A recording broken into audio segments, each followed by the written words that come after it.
কোন কারণে আমার এই ঝামেলাপূর্ণ রাস্তায় আসার দরকার? আমার কোনো দরকার ছিল না। আমি আমার নিজেরটা বলছি, কালাম ভাই তার নিজেরটা বলুক। আল্লাহ আমার যা দিয়েছে, আমার বাবার যা আছে, আমি মরণ পর্যন্ত যদি আরামে থাকতে চাই কোনো অসুবিধা নেই। কোন কারণে আমার এই রক্ত পিচ্ছিল পথে, মানুষের এই গালি গালাজ, অপমান অপদস্থের পথে আসা লাগবে? আমি দেখতে পাচ্ছি এই রাস্তাগুলোই না আসলে যারা আছে এরা একটাও এই রাস্তা ঠিক রাখবে না, রাস্তাও খেয়ে ফেলবে। এ কারণে আমাদের আশা লাগছে। আর এইটাকে এখন কেউ বলছে যে না এরা রাজনীতি করছে, এটা ধর্ম ব্যবসা করছে। আমারটা যদি ধর্ম ব্যবসা হয় আপনারটা কি বলেন? আমার এটা যদি ধর্ম ব্যবসা হয় আপনারটা কি আপনি বলেন? আজ এই জায়গাগুলোতে যাবার জন্য ইসলামপন্থী যারা, তারা যদি চেষ্টা করে, যদি কেউ খারাপ মনে করেন যায় এদের রাজনীতি করার শখ, এদেরও চেয়ারের লোভ, এরা চেয়ারে যেতে চায় আপনার মতো 620টা বাড়ি বানানোর জন্য না, এরা যেতে চায় এই দেশের মানুষের ভাগ্য উন্নয়ন করার জন্য। এদের যদি এরকম শখ থাকে যে আমি 620টা বাড়ি বানাবো, একটাও ভোট দেবে না। সত্য কথা এইটাই, আপনার কাছে খারাপ লাগলেও বাস্তবতা এটাই, কারণ প্রমাণ হয়ে গেছে। মাওলানা মতিউর রহমান নিজামী আর আলে আহসান মুজাহিদ রহমতুল্লাহ আলাইহি জীবনে তারা প্রমাণ করে দেখিয়েছে যে ইসলামের ওপরে টিকে থাকলে অবস্থা এই হয়। তারা যদি লাইনে না এসে নিজেরা শুধু মসজিদের ইমামতি করে চলে যেত, জীবন কাটিয়ে চলে যেতে পারত। কি দেখিয়েছে আপনি দেখেছেন, তামাম দুনিয়া অবাক হয়ে আছে আজ পর্যন্ত। এই বাংলাদেশে দৃষ্টান্ত এই 54 বছরে কেউ দেখাতে পারে নাই যে মন্ত্রীর দায়িত্ব পালন করে আবার 36 টাকা ফেরত দেয়। আপনি বলেন তো কে আছে দেখান, আমি সেখানে যাব। আর আজ শাহীবাসী যেহেতু হযরত ইব্রাহিম আদম আলাইহিস সালাম তার সন্তানের কাহিনী আমাদেরকে আল্লাহ শোনাতে বলেছিলেন, আজ হাবিলের মতো কিছু মানুষ আমরা তৈরি হয়েছি। নিজেদের জীবনে পরিষ্কার পরিচ্ছন্ন করে, কর্মজীবন পরিষ্কার পরিচ্ছন্ন রেখে আজ আমরা মানুষের আস্থা ভাজন অলরেডি হয়ে গেছি। কিন্তু কাবিল যেটা, ও নিজেকে নিজে সংশোধন না করে, ওরটা কেন কবুল হয়নি ওগুলো আবিষ্কার না করে আমারটা হয়েছে, ও আমাকেই মেরে ফেলতে চায়। এরকম কাবিল দেশে নেই? এই কথা বলেন নেই? আমরা এখন হাবিলের ভূমিকায় থাকতে চাই। ওই দিন হাবিল বলেছিল ক্বালা ইন্নামা ইয়াতাকাব্বালুল্লাহু মিনাল মুত্তাকিন। এখানে যারা আরবি গ্রামার বোঝে জিজ্ঞাসা করেন, ইন্নার পরে যদি মা আসে বাংলা অর্থ দাঁড়ায় একমাত্র, কেবলমাত্র, শুধুমাত্র, হবেই হবে, এইটাই। এরকম 33টা অর্থ আছে। হাবিল ওই দিন জানাতে চেয়েছে, হে ভাই আপনি আমার বয়সে বড়, আপনার শক্তিও শরীরে বেশি, দুনিয়ায় এসেছেন আপনি আগে, খেয়েছেনও বেশি, এখন আপনার সাথে তো আমি পারবো না। কিন্তু সাফ কথা শোনেন, আপনার কোরবানি কবুল হয়নি, আমারটা হয়েছে, আপনি এখন আমাকেই মেরে ফেলতে চান। আপনাকে জনগণ ভালোবাসে না চাঁদাবাজির কারণে, আপনার চরিত্রের কারণে, আর আমার জীবনে ওইসব নেই, এই জন্যে মানুষ আমাকে বিশ্বাস করে, আমার উপরে আস্থা রাখে, আর আপনি আমাকেই মেরে ফেলতে চান। সাফ কথা শুনে রাখেন, ক্বালা ইন্নামা ইয়াতাকাব্বালুল্লাহু মিনাল মুত্তাকিন।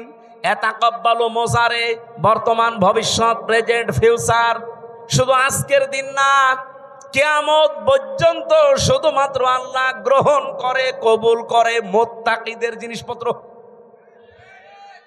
এই জন্য আমরা এখন থেকে মুত্তাকি হওয়ার চেষ্টা করি। মুত্তাকি কি? মুত্তাকি শব্দের বাংলা অর্থ হচ্ছে ভদ্রলোক। মুত্তাকি শব্দের বাংলা অর্থ হচ্ছে বেঁচে থাকা। মুত্তাকি শব্দের শাব্দিক অর্থ হচ্ছে আল্লাহর নিষিদ্ধ কাজগুলো ঘৃণা ভরে ছেড়ে দেওয়া। মুত্তাকি শব্দের বাংলা অর্থ হচ্ছে যোগ্য হওয়া, নিজেকে যোগ্যতাপূর্ণ তৈরি করা। আপনি মুত্তাকির যতগুলো অর্থ বললাম, কোন অর্থে আপনি নিজে আছেন বলেন? আল্লাহর নিষিদ্ধ কাজ ঘৃণা করে ছেড়ে দিতে পারেন? পারেন? পারেন না। যেগুলো আপনি মোবাইলে দেখেন ওইটা বাইরে দেখা যায় যাচ্ছে, যেটা মোবাইলে দেখেন ওইটা যায় যাচ্ছে। বাইরে যেই দৃশ্য দেখা জায়েজ ওই দৃশ্য মোবাইলে দেখা জায়েজ, বাইরে যেই দৃশ্য দেখা জায়েজ নেই ওইটা মোবাইলে দেখা জায়েজ নেই। এখানে আমার মনে হয় এমন অনেক মানুষ এমন আছে, এমন এমন দৃশ্য মোবাইলে রেখে দিয়েছে, এমন এমন ভিডিও আছে, নিজে দেখলে আনন্দ লাগে, ভালো লাগে, সুখ পায়, শান্তি পায়, কিন্তু অন্য কেউ দেখলেই লজ্জা পায়। এরকম ভিডিও আছে কার কার হাত তোলেন তো? আলহামদুলিল্লাহ, না ভালো, আলহামদুলিল্লাহ। এলাকায় মুত্তাকি তাহলে অনেক আছে, বোঝা যাচ্ছে। এক্ষুনি আমি চেক করবো জিহাদরে দিয়ে, যাও তো একটা একটা করে মোবাইল চেক করে দেখো, এমন এমন ভিডিও যদি থাকে যেটা নিজে দেখলে আনন্দ পায়, অন্য দেখলেই লজ্জা পায়। যারা ঠিক বললো যে একটা একটু ওঠেন তো দেখি আল্লাহর ওলি, যাওয়ার আগে ডিলিট করে দেবেন। মুত্তাকি হওয়া ছাড়া কিছুই কবুল হবে না জীবনে। আদম নবীর সন্তান হাবিল এইটা জানিয়েছিল তার ভাইকে। এজন্য আজ যারা কাবিলের ভূমিকায় আছেন, জোর করে জবরদস্তি করে উল্টাপাল্টা করে শক্তি দেখিয়ে সন্ত্রাসী কায়দায়, আবার অনেকে চেষ্টা চালাচ্ছে যে যাব, কোথায় যাবেন? যাবেন কি করে? আপনি মুত্তাকি হন নাই তো আপনাকে জনগণ গ্রহণ করবে না, আল্লাহ তো গ্রহণ করবেই না। এই জন্য জাল মাল দিয়ে চেষ্টা করে যাচ্ছি যে আমরা মুত্তাকি হব। আমাদের পূর্বপুরুষরাও মুত্তাকি ছিল। এই কথা বলেন না কেন? তারা অন্যায় অবৈধ কাজ যেমন ঘৃণা ভরে ছেড়ে দিয়েছে, তারা নিজেকে যোগ্যতা সম্পন্ন তৈরি করেছে। অনেকে বলে হুজুররা কিছু চালাতে পারবে না, চালাতে পারে নাই। কৃষি মন্ত্রণালয়, শিল্প মন্ত্রণালয় নিখুঁত ভাবে চালিয়েছে, আর এমন নিখুঁত ভাবে চালিয়ে দেখিয়েছে বাংলাদেশে ইতিহাস হয়ে আছে শিল্প মন্ত্রণালয়টা, আজ পর্যন্ত কেউ রেকর্ড ভাঙতে পারে নাই। তাহলে এইরকম যারা শপথ নিয়ে মাঠে আছে, এই মানুষগুলো যদি এখন সত্যি দায়িত্ব চেয়েও নেয়, আল্লাহর কসম আমি কোরআন মাথায় নিয়ে বলতে পারি, এই মানুষ জীবনেও তার নিজের জন্য না কিছু করলে সে আল্লাহর জন্য, মানবতার জন্য করতে চায়। এটা সারা বাংলাদেশের মানুষ জানে। আপনি 73টা যে দল বললাম, একটা দল আপনি দেখবেন, শুধু ওই দল বাদ দিয়ে যত দল এই দেশে আছে তারা দায়িত্ব নেওয়ার জন্য মারামারি করে, না দিলে আবার হত্যা পর্যন্ত করে ফেলে। কিন্তু একটা দল আমি পেয়েছি দায়িত্ব নেওয়ার জন্য মারামারি না, এদের দিতে গেলে আরো কান্নাকাটি করে। আমি কি বেশি বললাম না বানিয়ে বললাম? এটা সারা দেশে বাংলাদেশের মানুষ জানে না। জেলা সভাপতি হওয়ার জন্য মানুষ মারামারি করে, এমনকি বিপক্ষে যারা আছে মেরে ফেলে। অথচ বাংলাদেশ জামাত ইসলামী, ইসলামী ছাত্র শিবির, ইসলামী ছাত্রী সংস্থা আমি নিজে দেখেছি, জেলা সভাপতি, জেলা আমির হওয়ার জন্য দায়িত্ব দিতে চায়, নেওয়া তো দূরের কথা, আর কান্দে। অন্যান্য জেলা আমির, জেলা সভাপতি যারা হয় তাদের তো উপায় আছে বিভিন্ন, আর এই দলটাই উপায় না, আরো নিজের যা আছে সব বিলিয়ে দেওয়া লাগে। এই জন্যই তো কান্দে যে আমি একই করছি, যা ছিল অন্তত এগুলো থাকবে না, সব চলে যাবে। সব চলে যাওয়ার পরও এদের কোনো দুঃখ নেই, কারণ ওরা এই কথা বলে এ রাস্তায় এসেছে যে আমার নামাজ, আমার কোরবানি। এখানে নুসুক শব্দের অর্থ তিনটা। নুসুক মানে কোরবানি করা, নুসুক মানে হজের কার্যকলাপ এখন যেটা চলছে, নুসুক মানে ইবাদত বন্দেগী। আমার যত কিছু সব তো আমি আল্লাহকে দিয়েছি, এখন আমার নিজের বলতে আর কিচ্ছু নেই। কথা বলেন ঠিক কিনা? এই জন্য এই মানুষগুলো কাঁদে। তাহলে ভালো কাজের আদেশ, এটা আদেশের জায়গায় না থাকলে জীবন অনুরোধ করে ভালো কাজ করা যায় না। আমাদের দেশে যেটা হচ্ছে এটাকে আদেশ হয় না, অনুরোধ হয়। বলেন বলেন।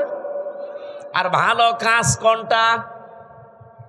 এখানে যে আপনি তা'মুরুনা বা ইয়ামুরুনা বিল মারুফ বললেন, মারুফ মানে বলেন বলেন, কেউ যদি এখানে জেনে থাকেন বলেন যে মারুফ মানে কি?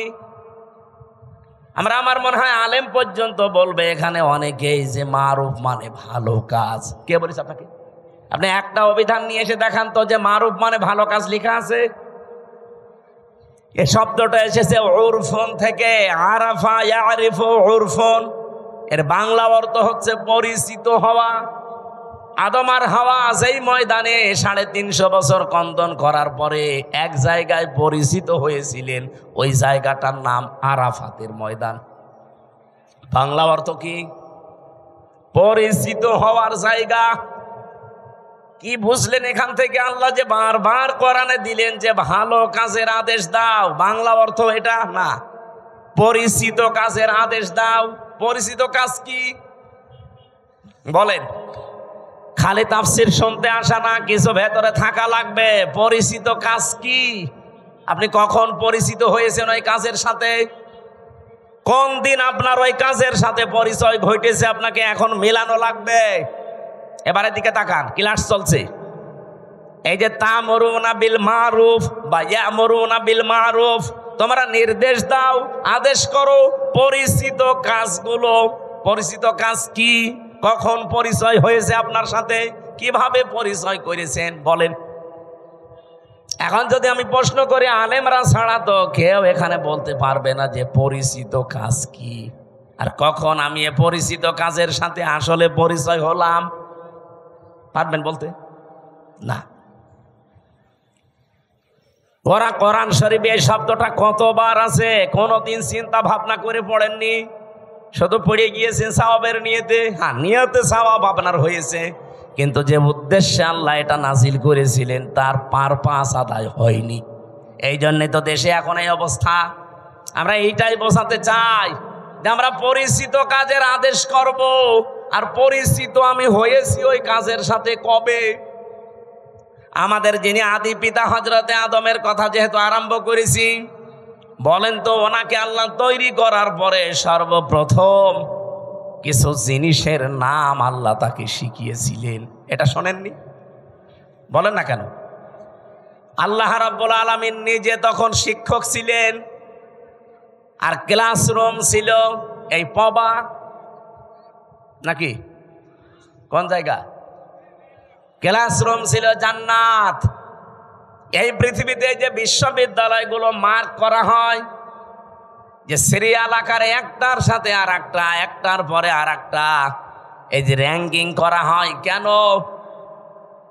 এই দুনিয়াতে এখন 257টা দেশে 1000 বিশ্ববিদ্যালয়ের যে তালিকা দেওয়া আছে তার ভেতরে বাংলাদেশের একটাও নেই, রাজশাহী ভার্সিটিও নেই। তাহলে কি এখানে লেখাপড়া এর চাইতে মানে এখানে হয় না? বা যে 1000-এর তালিকা ওখানে কি এমন হয়? কয়েকদিন আগে আমি মালয়েশিয়া ছিলাম, ওখানে যতগুলো বিশ্ববিদ্যালয় আছে মাত্র একটা ওই 1000-এর ভেতরে স্থান পেয়েছে। ওই দেশেও আমাদের চাইতে প্রায় 5 ডবল বড় মালয়েশিয়া। কত বিশ্ববিদ্যালয় ওই দেশে আছে? আমাদের দেশে যদি মনে করেন 1000টা আছে, সারা দেশ মিলে সরকারি বেসরকারি মিলে, তো ওই দেশে তাহলে 5000 আছে, তার ভেতরে মাত্র একটা র্যাঙ্কিংয়ে স্থান পেয়েছে। আমি যেখানে পিএইচডি করার জন্য চিন্তায় আছি, মালয়েশিয়া ইন্টারন্যাশনাল ইসলামিক ইউনিভার্সিটি, এইটাও তালিকায় নেই। এই যে ডক্টর মিজানুর রহমান আজহারি ওখান থেকে ডক্টরেট করে এসেছি, এই ভার্সিটি পর্যন্ত ওই তালিকায় স্থান পায়নি। তাহলে 1 নম্বরে যেটা আছে বিশ্বে কি হয় সেখানে তার গবেষণার স্তর কোথায়, ক্লাসরুমের কি সিস্টেম। আমি বিশ্বের যতগুলো দেশে গেছি আজ পর্যন্ত, যে দেশে নামি আগে যায় বিশ্ববিদ্যালয়ে, সেখানে আগে লাইব্রেরিতে যেয়ে দেখি আসলে এখানে হয় কি। আমি যেটা বোঝাতে চাচ্ছিলাম, আল্লাহ নিজে যেহেতু ক্লাস নিয়েছেন, ক্লাসরুমের সিস্টেমটা আমাদের রাজশাহী ভার্সিটির মতো না, এই পবা কলেজের মতো না। ক্লাসরুমের জায়গাটা সরাসরি জান্নাত। কোন জায়গা বলেন? বলেন কি স্তরে তাকে আল্লাহ শেখাতে পারেন বলেন তো? গবেষণাগারে গবেষণালব্ধ বিষয় কি পরিমাণে সেখানে থাকতে পারে? কারণ শিক্ষক তো আর দুনিয়ার কেউ না, সরাসরি কে? আর ছাত্রও আমির হামজা না, ছাত্র উজ্জ্বল না, ছাত্রকে আদম নবী, একজন নবী।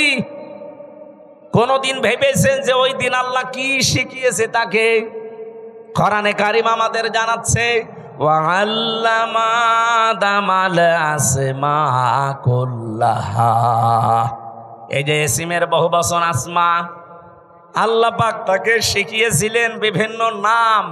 আমরা এ পর্যন্ত জানি, আমার মনে হয় এখানে আলেম পর্যন্ত অনেকে জানে না এখানে এসএমের বহুবচন আসমা দিয়ে আল্লাহ আসলে জানাতে চেয়েছে কি। এই ভালো করে খেয়াল করেন, রব্বুল আলামিন এখানে এসএমের বহুবচন আসমা দিয়ে জানাতে চাননি যে আদম, দুনিয়াতে তোমাকে আমি পাঠাবো, আলু, পটল, ঝিঙা, ফুল, কদু এরকম কিছু জিনিসের নাম আমি কি তোমাকে শিখিয়ে দিলাম? এটা বলেছিলেন? বলেন বলেন। আর এটা যদি বইলেও থাকে, আপনার কি মনে হয় যে এরকম কিছু এইরকম ক্লাসে শিখাতে পারে? এটা কি 1 2 3 4 এর ক্লাস? বলেন এই ক্লাস কি নার্সারি পেলে কেজি 1 এর ক্লাস? ক্লাস হচ্ছে কত হায়ার, সরাসরি আল্লাহ নিজের শিক্ষক, ছাত্র যেমন তেমন সলিমদ্দি কলিমদ্দি না, একজন নবী, আদম নবী। তাও আর ক্লাসরুম দুনিয়ার কোন কলেজ বিশ্ববিদ্যালয় না। ক্লাসরুম কোনটা? আরো জোরে বলেন। এই আয়াতটা কতবার পড়েছেন জীবনে? কোনদিন চিন্তা করেছেন যে আল্লাহ শিখিয়েছে আদমকে যত কিছুর নাম? এখানে নাম মানে এই আলু, পটল, কদু, বেগুন, ঝিঙা না। এই যে নাম মানে ওই মারুফ। পৃথিবীতে যত ভালো যত মন্দ সব কিছু আমার আল্লাহ ওই ক্লাসে তাকে একবারে শিখিয়ে দিয়েছিলেন। যত ন্যায় কাজের আদেশ, যত অন্যায় কাজের বাধা, সিস্টেম হতে পারে কি কি, সবগুলো আল্লাহ আমারু বিল মারুফ নাহি আনিল মুনকার এর ভেতরে শিখিয়েছিলেন। ক্লাসরুম ওই একদিন। এবার প্রশ্ন আসতে পারে, তাহলে আমাদের জন্য কেন তা'মুরুনা বিল মারুফ? আছে, কারণ ওই দিন আমরা আদম নবীর পিঠে ছিলাম। ওই দেখো দা রব্বুকা মিন বানি আদম মিন যুহুরিহিম যুররিয়াতাহুম। আল্লাহ পাক বলেন আমি আদম নবীর পৃষ্ঠদেশ থেকে তার সন্তান ছেলে মেয়েদেরকে সব একবারে বের করে নিয়েছি। যেহেতু ক্লাসরুমের ভেতরে আমরা বাবার পিঠের ভেতরে ছিলাম, আল্লাহ পিঠ থেকে একবারে বের করে নিলেন। ওই ক্লাসরুমে আল্লাহ যা যা শিখিয়েছিলেন আমার বাবাকে, অটোমেটিক সন্তান হিসাবে আমরা একবারেই ওগুলো শিখে ফেলেছি। এই যে দুনিয়ায় আসার পরে কেউ যদি লেখাপড়া নাও করে, কোনো জ্ঞান অর্জন নাও করে, তাও সে নিজের থেকেই বুঝতে পারে যে এটা ভালো কাজ, এটা খারাপ কাজ। এক কথা বলছেন না? এবার আমি প্রশ্ন করছি, পৃথিবীতে সবচাইতে ভালো কাজ কয়টা থাকতে পারে? যেহেতু গুরুত্বপূর্ণ একটা বিষয় আল্লাহ নিজে শিক্ষক হয়ে শিখিয়েছেন, ওই দিন আদম নবীকে আমার আল্লাহ যে এসএমের বহুবচন আসমা সব কিছুর নাম শিখিয়েছিলেন। এই কুল্লাহা সব কিছুর নাম বলতে যত ভালো কাজ, ন্যায় কাজ, যত অন্যায় কাজ, মন্দ কাজ, এগুলোর থিওরি কি হতে পারে, এগুলো কি করে আদেশ দেওয়া লাগে, কি করে বাধা দেওয়া লাগে, সবগুলোর সিস্টেম আল্লাহ ওই একদিন এক ক্লাসে বাবাকে শিখিয়েছে। আর সন্তান হিসাবে আমরা অটোমেটিক ওগুলো পেয়ে গেছি। এইরকম ভালো কাজ অন্যায় কাজ আছে পড়া কোরআন শরীফে 500। কয়টা বলেন বলেন? এই 500টা ভালো কাজ, ন্যায় কাজ, 500টা অন্যায় কাজ এই বাংলাদেশের সবগুলো চলছে। বলেন না, ভালো কাজের একটা আপনি দেখান যে এটা ভালো কাজ চলছে। আমি যে 500টা ভালো কাজ পড়া কোরআন শরীফ থেকে বের করতে পেরেছি, একটাও এই দেশে চলে না। তা আপনি কি শিখে আসলেন ওই ক্লাসে? আপনি যে উত্তম এই পৃথিবীতে শ্রেষ্ঠ কুনতুম খায়রা উম্মাতিন উখরিজাত লিন-নাস, আপনাকে বের করাই হয়েছে মানুষের কল্যাণের জন্য। তা কি কল্যাণ করবেন? ওই ভালো কাজগুলো, ন্যায় কাজগুলো যদি নাই জানেন, ওইটা জানার জন্যই তো কোরআনের কাছে আসতে হয়। আমি এবার একটা একটা করে যদি ভালো কাজের বর্ণনাও দিতে থাকি, ন্যায় কাজের, বলেন তো যে জেনা করা এটা ভালো কাজ না, না অন্যায় কাজ? আরো জোরে বলেন। এ অন্যায় কাজে কি নিষেধ করবেন না অনুরোধ করবেন? হ্যাঁ, বাংলাদেশে নিষেধ পর্যন্ত করা যাচ্ছে না। আজ যারা নারী সংস্কারের নাম নিয়ে, সমান অধিকারের নাম নিয়ে ঢাকার রাজপথে পিঠ পেট সব খুলে যে আমরা সমান অধিকার চাই, এই কথা যারা বলছে বলেন এরা প্রত্যেকেই বেশ্যা কিনা? ওরা নিজেরা বলছে আমরা চেয়েছিলাম হিস্সা, হয়ে গেছি বেশ্যা। তা আপনি আসলেও বেশ্যা? আপনার চেহারার দিকে তাকিয়েই দেখেন। কি সমস্যা কি আপনার? পানি কেন? কি দেওয়া লাগবে না আপনি নড়াচড়া করবেন? ক্লাসে এরকম করেন মনে হয়?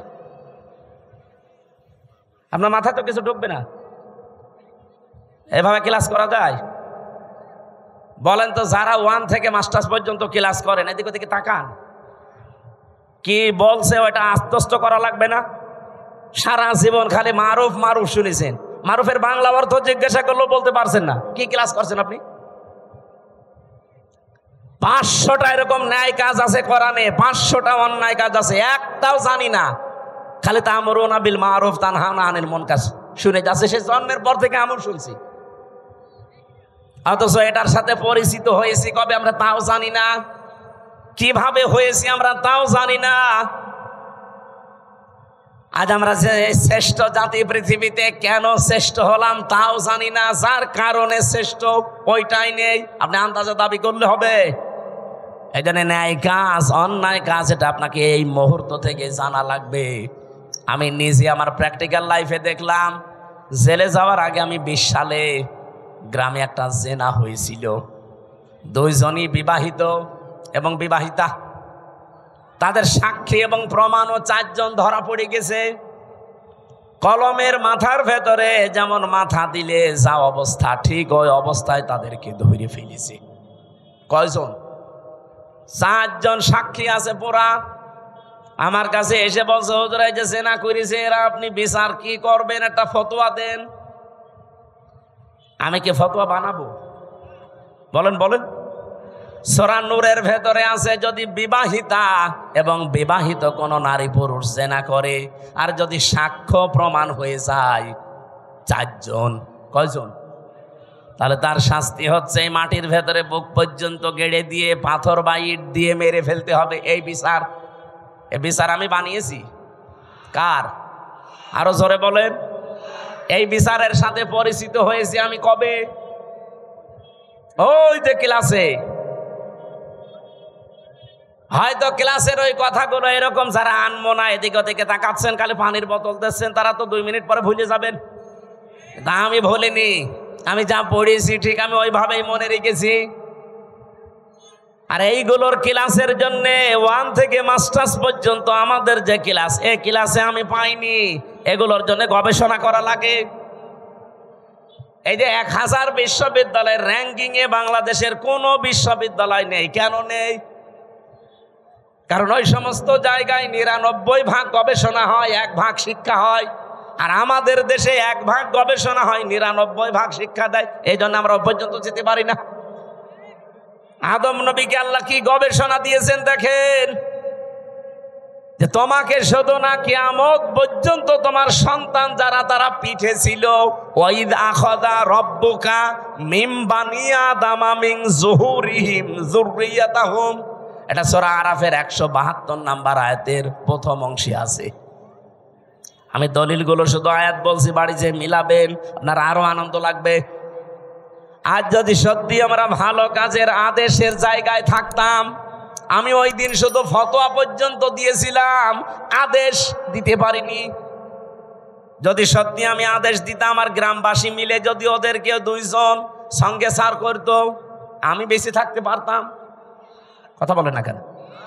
পুলিশ তার পরের দিন ওদের সঙ্গে সার করার আগে আমার সঙ্গে সার করতো। বলতো, হুজুর ফতোয়া দিয়েছেন ঠিক আছে, কার্যকর করলেন কেন? এদেশে কোরআনের আইন চলে। আমি কি বলতাম? চলে না, তাহলে আপনাকেই দেখি আসেন সঙ্গে সার করি। অথচ এই কাজটার সাথে আমি পরিচিত হয়েছে কি 5 বছর 10 বছর আগে। কবে? ওই দুনিয়া যেদিন তৈরি করেন আমার পিতা আদি পিতাকে, সেই দিন থেকে আমি পরিচিত। এই জন্য দুনিয়ায় যারা আসে ও লেখাপড়া জানে না, কোনো ভার্সিটি কলেজে বিশ্ববিদ্যালয়ে কোনো জায়গায় পড়েনি, স্কুলের বারান্দায় যায়নি, তারপরও ভালো কাজ কোনটা অন্যায় কোনটা সে ভেতর থেকে আসে না। সে নিজের থেকে বলতে পারে না যে না এটা অন্যায় কাজ, এটা ভালো কাজ। তো এটা আপনি শিখলেন কোন থেকে? এর সাথে পরিচিত হয়েছেন আপনি ওই ক্লাস থেকে। এই জন্য দুনিয়ায় যত অন্যায় কাজ আছে, এই অন্যায় কাজের সাথে পরিচয় আমাদের আজকে না, কালকে না, বহুদিন আগের। এই অন্যায় কাজগুলো বন্ধ করার জন্য যেখানে থাকা লাগে, আর 54 বছরও আমরা সেখানে যেতে পারি নাই, এই জন্য কোনো অন্যায় বন্ধ হয় না।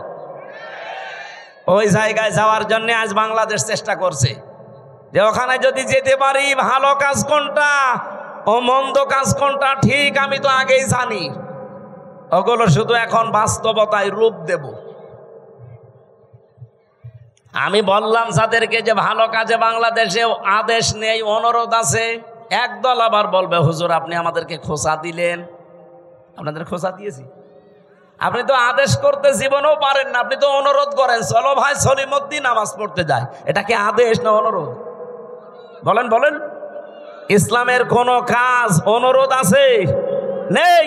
সব কাজ ডু ইট, এটা কর, এইরকম আদেশ। এবার আসেন ওয়ায়ানহাউনা আনিল মুনকার, যারা অন্যায় কাজে বাধা দেয়। আমরা বলি যে অন্যায় কাজে নিষেধ করে, কে বলেছে আপনাকে? অন্যায় কাজে এখানে বাধা দেওয়ার নিষেধ করা এক জিনিস না। ও বাবা সলিমুদ্দিন এই গাছটা কেটো না, এটা নিষেধ করলাম। কিন্তু এটা যদি মানে বাধা দিতে হয়, তাহলে যে ওই গাছ কাটবে তার চাইতে আমার শক্তিশালী হওয়া লাগবে। এক কথা বলেন না কেন? এদেশে এরকম শক্তিশালী জায়গায় আমরা আছি। তাহলে চাঁদাবাজি যারা করে, এখানে যে যদি বলে ভাই না এ কাজ ভালো না, আস্তাগফিরুল্লাহ, ও বলবে রাখেন আপনার আস্তাগফিরুল্লাহ, টাকা দেন। আমরা আজ অন্যায় বন্ধ করার জন্য যে বাধার প্রাচীর তৈরি করা দরকার, যে সিস্টেমগুলোতে যাওয়া দরকার, ওই লাইনে আমরা নেই। এই জন্য আজ এই দেশে কোনো অন্যায় এখনো পর্যন্ত বন্ধ নেই, প্রকাশ্যে গোপনে চলছে। আমার কুষ্টিয়াতে কালকে কুমারখালী থানায় গাছি কালুর চম্পাবতীর গান হয়তো অর্ধ উলঙ্গ নাচ, এগুলো চলছে আবহমান কাল থেকে। এবার বাংলাদেশ জামাত ইসলামী না, আমাদের এই থানায় এই এরিয়ার ভেতরে এই গনার কাজ আমরা করতে দেব না। নিষেধ শুধু না, বাধার প্রাচীর তৈরি করেছে, প্রতিবন্ধকতা সৃষ্টি করেছে। এখন এদের চাইতে যারা আরেকটু উপরে আছে বসে কি এই দুই দল লেগে গেছে। কালকে হাসপাতালে দেখেন কত মানুষ ভর্তি। আমার তো মনে হচ্ছে এখনো পর্যন্ত দেশে কেউ হাবিল কেউ কাবিল কাজ করছে। এ রাজশাহীতে নদী নেই, এই নাম কি? পদ্মা। পদ্মায় যে স্রোত চলে, আমি আর আবুল কালাম আজাদ সাহেব যদি বলি এই স্রোত বন্ধ হয়ে যা, সূরা ফাতিহা পড়ে ফু দিয়ে দিলাম, হবে? আবুল কালাম আজাদ আর আমির হামজান আমাদের বাবারা আসলেও হবে না। কাবা শরীফের ইমাম এনে কাজ করেন, তাও হবে না। এই স্রোত বন্ধ করার জন্য প্রাচীর দেওয়া লাগবে, বাঁধ দেওয়া লাগবে, প্রতিবন্ধকতা সৃষ্টি করা লাগবে। এটা বুঝেছেন? এটা বুঝেছেন? 500 অন্যায় কাজ চলছে এই দেশে এখনো পর্যন্ত, একটাও বন্ধ করার জন্য সে বাধার প্রাচীর নেই, বাঁধ নেই। এমনকি আমরা যে এখানে শক্তিশালী হয়ে দাঁড়াবো সেই পর্যায়ে এখনো যেতে পারিনি। তে আমরা উত্তম হলাম কি দিয়ে? এই দুইটা করার পরে অতুকমিনুনা বিল্লাহ, যারা আল্লাহর উপরে ঈমান আনে, এগুলোর 3 নাম্বারে আমরা ওইটা নিয়ে বসে আছি। আল্লাহ তুমি একজন আসো, তা আল্লাহ একজন আসো এ কথা তো আবু জেহেলও বলতো। কি আপনি কি মনে করেন যে আবু জেহেল কোনোদিন বলে না যে আল্লাহ একজন আছে? না, ও প্রতিদিন বলতো। কাবা শরীফে বদরের ময়দানে যাওয়ার আগে কাবার গিলাফ ধরে বলছে আল্লাহ তুমি একজন আসো, আমি জানি। আজকে মোহাম্মদের বিরুদ্ধে অস্ত্র নিয়ে যাচ্ছি যুদ্ধ করার জন্য বদরের ময়দানে, সত্যের পক্ষে যে আছে তাকে তুমি বিজয় দিও। ওর দোয়াও কবুল হয়ে গেছে, কারণ ও তো সত্যের পক্ষে ছিল। বলেন বলেন। তা আপনি যদি মনে করেন এই প্রথম দুইটা তা'মুরুনা বিল মারুফ নেই, তানহাউনা আনিল মুনকার নেই, তুমিনুনা বিল্লাহ করে বসে আছেন, তো প্রথম দুইটা মানা লাগবে না? আমরা যে শ্রেষ্ঠ, এই শ্রেষ্ঠত্বের কারণ এইগুলো। আজ এই জায়গাগুলোতে যাবার জন্যে ইসলামপন্থী যারা, তারা যদি চেষ্টা করে, যদি কেউ খারাপ মনে করেন যায় এদের রাজনীতি করার শখ, এদেরও চেয়ারের লোভ, এরা চেয়ারে যেতে চায় আপনার মতো 620টা বাড়ি বানানোর জন্য না, এরা যেতে চায় এই দেশের মানুষের ভাগ্য উন্নয়ন করার জন্য। এদের যদি এরকম শখ থাকে যে আমি 620টা বাড়ি বানাবো, একটাও ভোট দেবে না।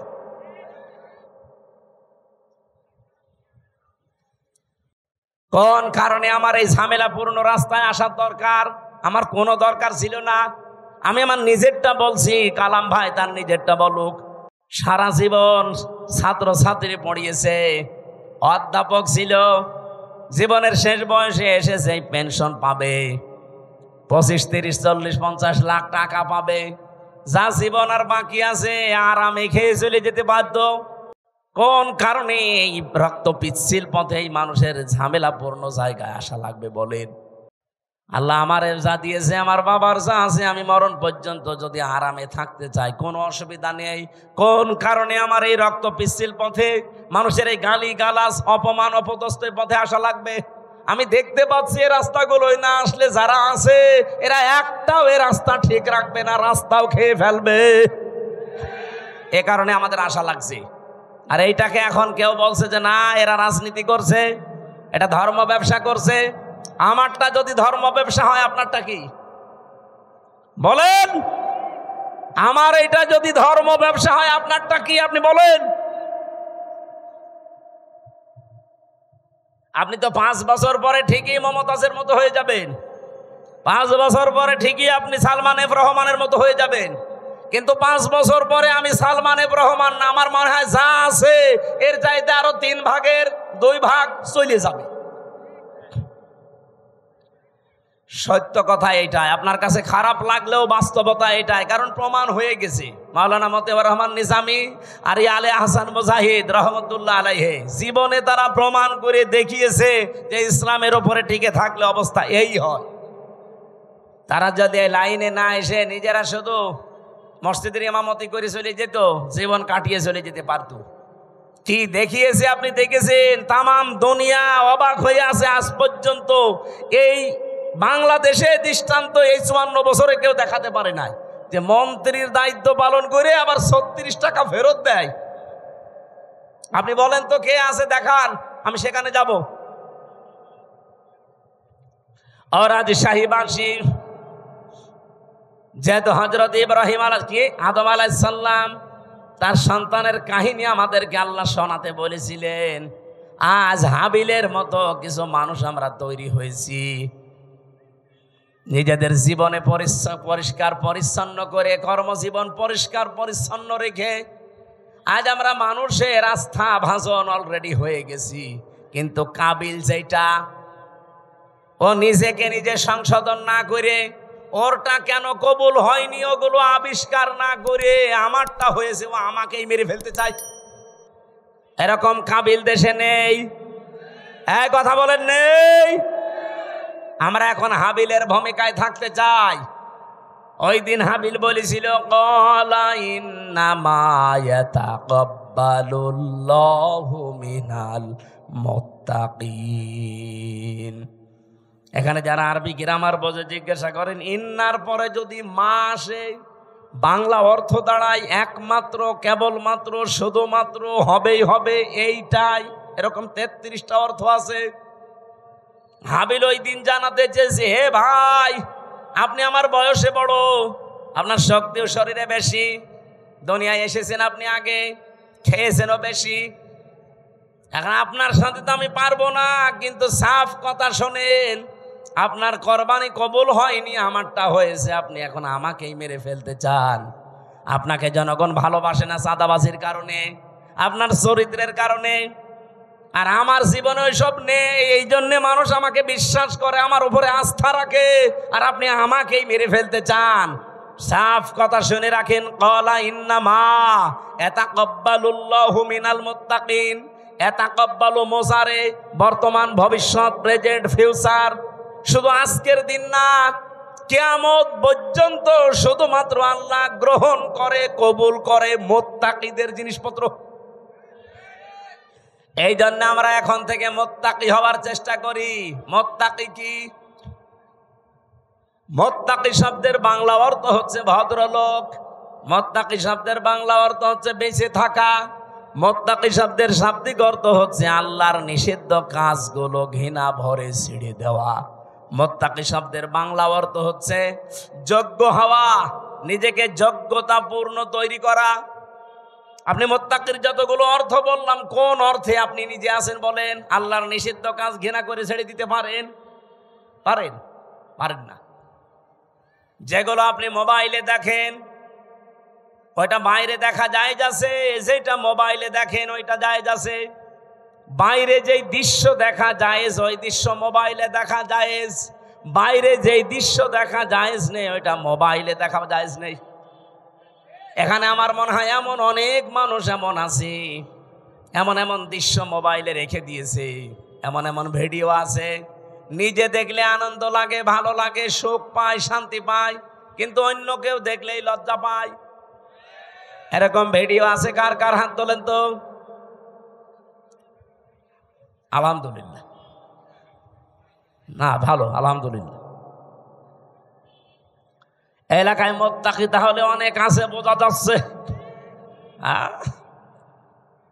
এক্ষুনি আমি চেক করবো জিহাদরে দিয়ে। যাও তো, একটা একটা করে মোবাইল চেক করে দেখো, এমন এমন ভিডিও যদি থাকে যেটা নিজে দেখলে আনন্দ পায়, অন্য দেখলেই লজ্জা পায়। যারা ঠিক বললো যে একটা একটু ওঠেন তো দেখি আল্লাহর ওলি, যাওয়ার আগে ডিলিট করে দেবেন। মুত্তাকি হওয়া ছাড়া কিছুই কবুল হবে না জীবনে। আদম নবীর সন্তান হাবিল এইটা জানিয়েছিল তার ভাইকে। এজন্য আজ যারা কাবিলের ভূমিকায় আছেন, জোর করে জবরদস্তি করে উল্টাপাল্টা করে শক্তি দেখিয়ে সন্ত্রাসী কায়দায়, আবার অনেকে চেষ্টা চালাচ্ছে যে যাব। কোথায় যাবেন? যাবেন কি করে? আপনি মুত্তাকি হন নাই তো আপনাকে জনগণ গ্রহণ করবে না, আল্লাহ তো গ্রহণ করবেই না। এই জন্য জাল মাল দিয়ে চেষ্টা করে যাচ্ছি যে আমরা মুত্তাকি হব। আমাদের পূর্বপুরুষরাও মুত্তাকি ছিল। এই কথা বলেন না কেন? তারা অন্যায় অবৈধ কাজ যেমন ঘৃণা ভরে ছেড়ে দিয়েছে, তারা নিজেকে যোগ্যতা সম্পন্ন তৈরি করেছে। অনেকে বলে হুজুররা কিছু চালাতে পারবে না। চালাতে পারে নাই। কৃষি মন্ত্রণালয়, শিল্প মন্ত্রণালয় নিখুঁত ভাবে চালিয়েছে, আর এমন নিখুঁত ভাবে চালিয়ে দেখিয়েছে, বাংলাদেশে ইতিহাস হয়ে আছে শিল্প মন্ত্রণালয়টা। আজ পর্যন্ত কেউ রেকর্ড ভাঙতে পারে নাই। মাওলানা মতিয়ার রহমান নিজামী রহমতুল্লাহ আলাইহি যখন শিল্পমন্ত্রী ছিলেন, আমি নিজে ওই সময় দর্শনা মাদ্রাসায় পড়ি চুয়াডাঙ্গায়। ওই যে কেরুস মিল নাম শোনেননি? চিনির মিল, কেরুর মদ, ওই জায়গায় উনি গিয়েছিলেন। ওই সময় একজনকে পাঠিয়েছিলেন এমডি করে। এই যে সৎ মানুষ চেয়ারে থাকলে যে কি হয়, আর 54 বছরে সেখানে 1 টাকা লাভ হয়নি, অথচ ওই 5 বছরে 5 বার প্রত্যেকবার লাভ হয়েছে। সুবহানাল্লাহ বলতে পারেন নাই? এরকম মানুষগুলো শুধু শিল্প মন্ত্রণালয় না, যত মন্ত্রী আছে সব যদি এইরকম মানুষ হতো না, এ দেশটা ওই মালয়েশিয়ার মতো 2004 সাল থেকে দাঁড়িয়ে যেত। তো দাঁড়াবে কি করে? দাঁড়াবে কি করে যাদেরকে দায়িত্ব দেওয়া হয়? এত বড় চোর পৃথিবীতে নেই। 36,000 কোটি টাকা একটা দরবেশ চুরি করেছে। ওর দিকে তাকালে আমার কোটে আমার সাথে দেখা হয়তো মাঝে মাঝে। এই 3 বছরই ওর সাথে বহুবার দেখা হয়েছে। মাঝে মাঝে দেখতাম ওর মাথার চুল থেকে পায়ের তালু পর্যন্ত, মানে পায়ের তালুর নিচে যেটা থাকে ওই যে স্যান্ডেল, ওইটা পর্যন্ত সাদা। আমার মনে হয় ভেতরেও সাদা। ভেতরেটা তোর বলা যাচ্ছে না, ভেতরেও সাদা। চুল সাদা, ওর দাড়ি সাদা, জামা সাদা, পায়জামা সাদা, কোটি সাদা, এমনকি স্যান্ডেলও সাদা। আর ভেতরেটা সাদা নাতে কালো, ওটাও সাদা। কিন্তু একটা জিনিস ছিল একেবারে কালো কুচকুচে, মনটা। এক কথা বলেন না কেন? এই শয়তান বলেছে যে কোরআনের সমস্যা আছে, ওর তো ফাঁসি হওয়ার দরকার ছিল ওই সময়।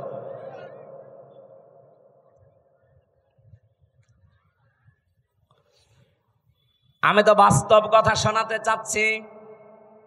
এই এমডি কে উনি পাঠিয়েছিলেন রাত 3:30টার সময়, যে উনি জয়েন করেছে, চিন্তা করছে আজকে আমি একটা চমক দেখাবো। একেবারে মেন গেটে যে দারোয়ান আছে তারে বলছে আপনি এখান থেকে একটু নিরাপদ দূরত্বে থাকেন, আপনার পোশাকটা আমারে দেন। ওই যে হাটে একটা লাঠি নিয়ে বসে থাকে, লাঠি নিয়ে দারোয়ানের মতো বসে আছে। ফজরের নামাজ শেষ করে সকাল 7টা থেকে আরম্ভ হয়েছে, মানুষ যাচ্ছে 10টা পর্যন্ত, এরপরে ডিউটি আর এক দলের আসবে। তখন বাজে 11:45। একজন একেবারে সেরকম বড় দাড়ি, জব্বা জামা গায়ে, পাগড়ি মাথায়, এত বড় বড় দাড়ি নিয়ে প্রাইভেট নিয়ে ঢুকতেছে। তো দারোয়ান মনে করছে যে নতুন দারোয়ান হবে হয়তো। আজকে আর অন্য দিনের মতো গেট খোলে নাই, গেট বন্ধ করে দাঁড়িয়ে আছে, বলছে না আমি আপনাকে ঢুকতে দেব না। এই দারোয়ানের বাচ্চা, আপনি যাই বলেন না কেন, এখন বাজে কত? আপনার তো এখানে আসার কথা 10টায়, এখন বাজে 11:45, 1 ঘন্টা 45 মিনিট লেট আপনার। আপনি যদি আমার চাকরি খেয়েও ফেলেন আমি আপনাকে আজ ঢুকতে দেব না। এখন দারোয়ানের সাথে মারামারি করবে? শেষ পর্যন্ত বলেছে ঠিক আছে, তোর চাকরি কে রাখে আমি দেখব। এই ধস্তাধস্তিতে শেষ হয়ে যাওয়ার পরে দারোয়ানকে এবার ভেতরে যেয়ে বলছে আপনার দায়িত্ব আপনি পালন করেন, যান। আমি চলে গেলাম। যে এমডির অফিসে বসেছে ওই লোকটার খবর নিয়ে ডাক দিয়েছে যে ওকে ডাক দেন আমার অফিসে। অফিসে ঢোকার পরে যখন সালাম দিয়েছে, জবাব দিয়ে বলছে দাঁড়ান, চেয়ারে বসার দরকার নেই, আপনি দাঁড়ান, আপনাকে আমি কয়েকটা কথা জিজ্ঞাসা করব। এখন বাজে হচ্ছে 11:45, আপনার 10টায় অফিসে আসার কথা। আপনি যে মুখে দাড়ি রেখেছেন, এই দাড়ি আপনার জন্য না, কারণ এই দাড়ি যিনি রাখতেন তিনি কাজে এভাবে ফাঁকি দিতেন না। আপনি বিশাল জব্বা গায়ে দিয়ে এসেছেন, পাগড়ি মাথায় দিয়ে, এই পাগড়ি জব্বা আপনার জন্য না, কারণ এগুলো যিনি পড়তেন তিনি জীবনে কোনোদিন কাজে ফাঁকি দেননি।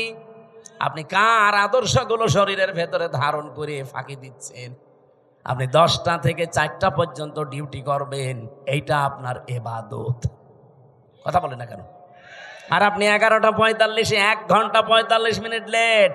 মাসের পরে তো ঠিকই বেতন নিয়ে নেবেন। আপনার বেতন হালাল হয় কি করে? আপনার নামাজ হয় কি করে? আপনার দাড়ি রাখা আপনার জন্য না, কেটে ফেলেন দাড়ি। ওই বছর এই লাভ হয়েছিল এই দেশে চিনির মিলে, ওই প্রথম শুরু হয়েছে। এই যে ডিউটিগুলো সঠিকভাবে পালন করা, কোনো জিনিসে ভেজাল না দেওয়া, চুরি চামারি বন্ধ হওয়া, বিশেষ করে দুর্নীতি আর কোনো জায়গায় নেই, সবাই টাইট হয়ে গেছে। ওরে বাবা কি কঠিন মানুষ, 1 বার 2 বার 3 বার সিগন্যাল দেয়, 3 বারের পরে যদি সংশোধন না হয় জনমের মতো ওরে বিদায় করে দেয়। একবারে ভয় দেখিয়েছে, সারা দেশে যত চিনির মিল সব টাইট হয়ে গেছে। কারণ ওনার উপরে যে আছে, যিনি পাঠিয়েছেন তিনি তো সাধারণ মানুষ না, মাওলানা নিজামী সরাসরি পাঠিয়েছে ওনারে। বলেন তো যে এই বাংলাদেশে যে ইতিহাস তৈরি করে গেল, এখন যদি আবার ওই রকম আমরা তৈরি করে দিতে পারি, আল্লাহর কসম আমি দিয়ে বলতে পারি বাংলাদেশ ও মালয়েশিয়া সিঙ্গাপুরের মতো দাঁড়িয়ে যাবে। মালয়েশিয়া দাঁড়িয়েছে 2004 সালের পর থেকে, সিঙ্গাপুরও দাঁড়িয়েছে 2004 সালের পর থেকে, পাশাপাশি দেশ। আমি ঘুরে আসলাম কয়েকদিন আগে। এ বাংলাদেশের চাইতে কত ছোট সিঙ্গাপুর জানেন? এ রাজশাহী জেলা আমার মনে হয় এই মাথা থেকে ওই মাথা 70-80 কিলোমিটার হবে না? হবে না? কত? 80 কিলোমিটার এই জেলাটা, এ মাথা থেকে ও মাথা। অথচ সিঙ্গাপুর একটা দেশ, মাত্র 42 কিলো এই মাথা ও মাথা, চারিদিকে সাগর, মাছ বিক্রি করে খেত ওরা। কি অবস্থায় দাঁড়িয়েছে সিঙ্গাপুর আজ? 257টা দেশের ভেতরে যদি 10টা দেশ গণনা করেন, সিঙ্গাপুর একটা ধরা লাগবে। এ পর্যায়ে তারা গেছে শুধুমাত্র এই সৎ নেতৃত্বের কারণে। তারপরও তো তারা আল্লাহর আইন মানে না, শুধু যা আইন বানিয়েছে ওইটাই পঙ্খানো মানে, এই কারণে দাঁড়িয়েছে। আর আমরা শুধুমাত্র নিজেদের আইন না, এই দেশে যদি ইসলাম আসে পুরাটা চলবে আল্লাহর আইন। হ্যাঁ বলেন বলেন, 56,000 বর্গ মাইল পুরাটা চলবে কার আইন? আরো জোরে বলেন, কয়টা? 500। ওই যে পরিচিত যে বিষয়গুলো আদম নবী থেকে, ওই বিষয়গুলো আসবে পরিচিত, সব একটা একটা করে ব্যক্তি, পরিবার, সমাজ, রাষ্ট্রে কায়েম হয়ে যাবে 500। আর অন্যায় 500। সৎ কাজে আদেশ দেবে, অন্যায় কাজে নিষেধ করবে, এই প্রতিশ্রুতি ওনারা দিয়েছে। অন্য দলের ভেতরে যদি এই প্রতিশ্রুতি থাকে যে আল্লাযীনা ইম্মাক্কান্নাহুম ফিল আরদি আকামুস সালাত ওয়া আতাবুজ যাকাত ওয়া আমারু বিল মারুফ ওয়া নাহাউ আনিল মুনকার ওয়ালিল্লাহি আকিবাতুল উমুর, যেই দলের কর্মসূচিতে এই চারটা আছে আপনি তাকে এবার ভোট দেবেন, সে যেই হোক। আমি কারো দলে বিদলে নাই, এই চারটা কর্মসূচি যার কাছে পাবেন তাকে এবার ভোট দেবেন। আর আমি যেহেতু নিজে দেখতেছি এই মানুষগুলো এই গ্যারান্টির উপরে আছে, এরা কথা দিয়েছে যদি ইসলাম এদেশে সংসদে যায় প্রথমেই তারা নামাজের বিল আনবে। ওনারা জিজ্ঞাসা করেন, যদি বলেন না আমি নামাজের বিল প্রথমে আনবো না, আমি সুদের বিল আনবো, ওরা একটা ভোটও দেবেন না। 2 নম্বরে ওরা যাকাতের বিল কায়েম করবে, যে যাকাত ভিত্তিক অর্থনীতি কায়েম হবে এখন থেকে। 3 নম্বরে ভালো কাজ, যেটা পরিচিত কাজ, ওগুলো জারি হবে, এগুলো আদেশ হবে আইনের মাধ্যমে। আর অন্যায় যতগুলো আছে অন্যায় সব বন্ধ হবে, বাধার প্রাচীর তৈরি করা হবে। এটা যদি আজ বাংলাদেশে ইসলাম থাকতো, কুমারখালী এই গাজী কালুর চম্পাবতীর এই অর্ধ উলঙ্গ নাচের অনুমতি দিত, এটার জন্য মারামারি হইতো, আইন পাশ করে সব অন্যায় কাজগুলো বন্ধ করে দিত। এই জন্য আমরা চাচ্ছি আপনারা যা ভুল বোঝেন বা ভুল বোঝান, এই যে রাজশাহী অঞ্চলের এ পাশে কালকে আমার মাহফিল যেখানে আছে চাঁপাইনবাবগঞ্জ, 2 জন বিশাল বিশাল মুফতি আছে, স্বামী আর স্ত্রী 2 জনই মুফতি, ভারতের কামান, এরা মুজাদ্দেদে জামান, কি ফতোয়া দিচ্ছে দেখেছেন? এরা কোনোদিন 24-এর কথা বলে না, এরা শুধু কথা বললে 71, 47, 52 কথা বলছে না কেন? আরো কিছু তৈরি হয়েছে তাদের মুরিদ, এই পাবনার একটা হাবিব ঘোষণা দিয়েছে এই পাবনা জেলার আটঘরিয়ায় জামাত ইসলামের কোন মানুষ আজানও দিতে পারবে না, নামাজও পড়াতে পারবে না। তা আপনি ঘোষণা দিয়েই শেষ করে দিলে হবে? আপনি নিজে নামাজ পড়াতে পারবেন? আজকে একজনের নামাজ দেখলাম, কি সোরা পড়ছে গো, জিবরাইল নতুন নাজিল করছে, আলাম তারা কাইফা ফালা রব্বুকা বিয়াস। তাও তো আমি ভালো করে পড়ছি, এটা শোনান তো, কি তেলাওয়াত, আমার মনে হয় দাঁত মুখ ভেঙে যাবে। এই কথা যে বলতে পারে আমার মনে হয় তারে এখন থেকে ইমামতির জায়গায় দাঁড় করিয়ে দেওয়া লাগবে। আর ওই যে আর এক চাপাবাজ যেটা ডিম খাচ্ছে, আচ্ছা আমার বুখারী শরীফ, কোরআন শরীফ সব পড়া শেষ, হ্যাঁ পুরাটা চাপাবাজি। এই বহু চাপাবাজ এই দেশে এখনো আছে গোপনে, আর প্রকাশ্যেও অনেকে 24-এর কথা বলে না, কথা বললেই 71, কথা বললেই 52, কথা বললেই 47। আরে ভাই 71, 52, 47 আমরা কেউ ছিলাম না, আমরা ছিলাম 24-এ। এই যে মে মাস চলছে, আজকে 22 তারিখ, এই সামনে মাসের 10 তারিখে জুন মাসের এই দেশে জুলাই ঘোষণাপত্র অলরেডি প্রকাশ করা হবে। যখন এই ঘোষণাপত্র আসবে তখন অটোমেটিক ভাবে বাংলাদেশের সংবিধান বাতিল হয়ে যাবে। আর এই সংবিধান অনুযায়ী এখন যে চুপ্পু মিয়া আছে রাষ্ট্রপতিও অটোমেটিক বাতিল হয়ে যাবে। এক কথা বলেন না কেন? কারণ এই দেশ চলবে এখন 24-এর চেতনায়। কথা বলেন ঠিক কিনা? কোনো বৈষম্য থাকবে না দেশে, আর বৈষম্য যতদিন আছে ততদিন নির্বাচনও হবে না।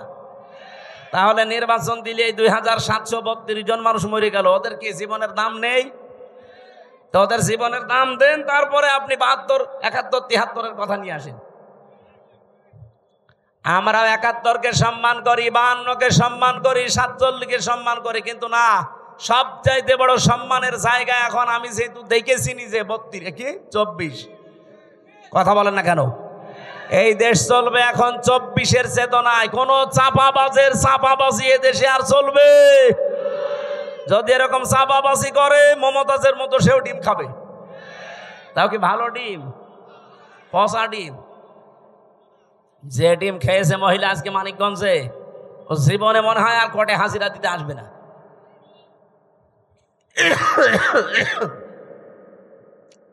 আমার ভাইরা, এই জন্য আমাদের সতর্কতার বিষয় হচ্ছে আমরা এখন কাবিলের মতো না, আমরা এখন হাবিলের মতো অবস্থানে যাব। ভাই যা করেন করেন, আপনার ওই পায়ে পা দিয়ে ঝগড়া করতে চান, আমি এখন ঝগড়ার ভেতরে নেই, আমি আছি আমাকে সংশোধন করে জনগণের সামনে আস্থা ভাষণ হিসাবে তৈরি করা। কারণ আমি চাই এই পৃথিবীতে আমারটা যেমন কবুল হচ্ছে, আমার আন্ডারে যারা থাকবে তাদেরটাও যেন আল্লাহর দরবারে কবুল হয়। আর আপনি আমাকে মেরে ফেলার জন্য উঠে পড়ে লেগেছেন। লাইম বাসাত্তা ইলাইয়া ইয়াদা কালি তাকতুলানি মা নাবি বাসিতি ইয়াদিয়া ইলাই কালি আকতুলাক ইন্নী আখাফুল্লাহ রাব্বাল আলামিন। কি গুরুত্বপূর্ণ কথা ওই দিন হাবিল বলিস। আল্লাহ হাবিলের এই কথাগুলো আমাদের জীবনে মেনে চলার তৌফিক দেন, বলেন আমিন। আমরা সূরা মারইয়ামের 41 থেকে তেলাওয়াত আরম্ভ করেছি। তেলাওয়াত কি তো আয়াত থেকে তাফসীর আকারে কথা বলা, সময় বেশি হয়ে যাচ্ছে, একটু সময় দেন আমার আজকে, যেহেতু মাহফিল আজকে একটা, তো এই জন্য একটু বেশি সময় নিচ্ছি। মাহফিল যতক্ষণ চলে আয়াতটা শেষ না হতে থাকবেন। মোনাজাতের পরে আমার এই যে গাড়ি আছে, এটা আমার গাড়ি না, এই গাড়ি থেকে আমার লিখিত যে বইগুলো আছে মেয়েদের ওপরের পুরুষদের উপরে, ওটা নিয়ে যেয়ে পড়বেন। বই মানুষকে ঠকায় না, পড়বেন, আপনার ভাগ্য খুলবে ইনশাল্লাহ। জবান খোলে সূরা মারইয়ামের 41 নম্বর আয়াত, এখান থেকে আমরা আরম্ভ করব। যেহেতু সামনে আর 15 দিন পরে গুরুত্বপূর্ণ যে দিবসটা, এই দিবসটা আদম নবী থেকে যদিও আরম্ভ হয়েছে, কিন্তু আমরা সুন্নত হিসাবে পশু জবাই করার এই নিয়ম পেয়েছি আমাদের জাতির পিতা ইব্রাহিম আলাইহিস সালাম থেকে। সেখান থেকে এখন আমরা আরম্ভ করছি। প্রথম অংশ শেষ, দ্বিতীয় অংশ শুরু হচ্ছে।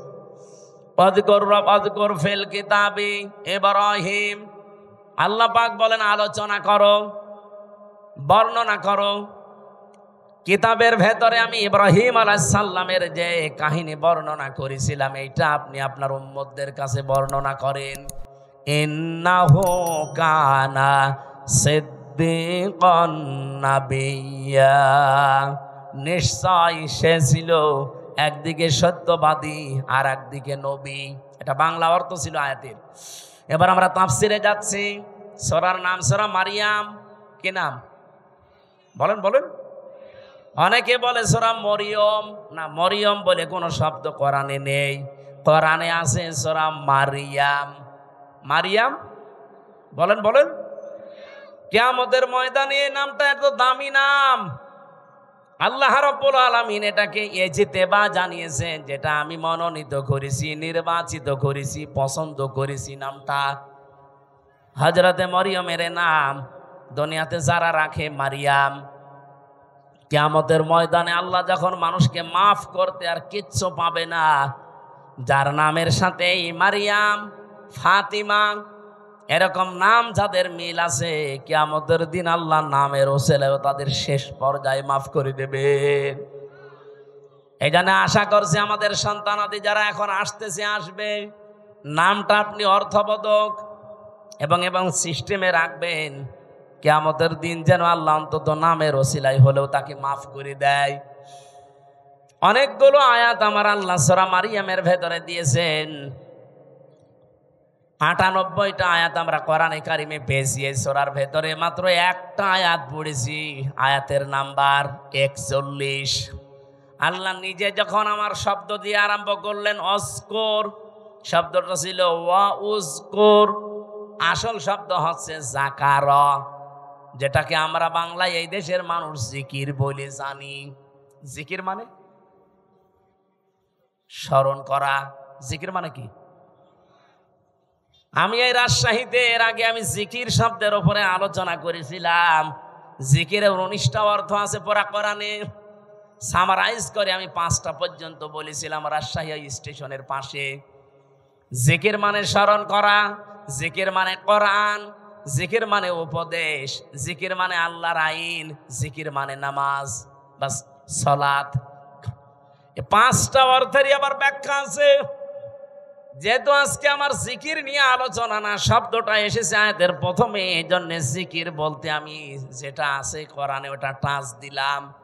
আর জিকিরকে কোনো মানুষ যখন ইবাদত হিসাবে নিতে চায়, মাস্ট বি তাকে চারটা শব্দকে বেছে নেওয়া লাগবে জিকির হিসাবে।